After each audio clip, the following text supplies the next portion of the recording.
Sa number 7, pamilya sang babayi nga nasapwan patay sa Talisay City, nagapangabay nga indi matabo sa iban ang natabo sa ila nga himata.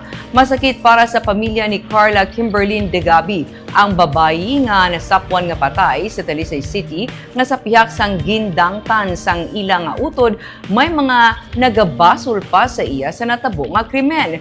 May mga nagahaboy sang akusasyon bisan wala man sang formal nga reklamo ang ginpasaka batok sa iya sunod sa iya nga himata. Masakit man para sa pamilya Paminsaron ang iya mga inagyan antes na patay. Ang iya kamatayon sa karon na sentro nasa nagkalain-lain nga mga akusasyon, pero wala padaog ang biktima sunod sa iya nga utod kay wala na siya para depensahan ang iya kaugalingon.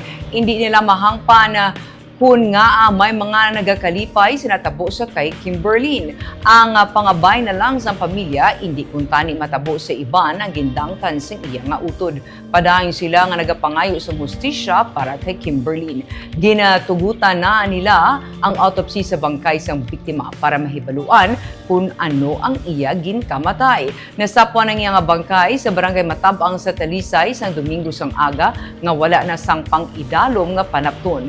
Nagapadayon ang investigasyon sa PNP sa sini nga kaso.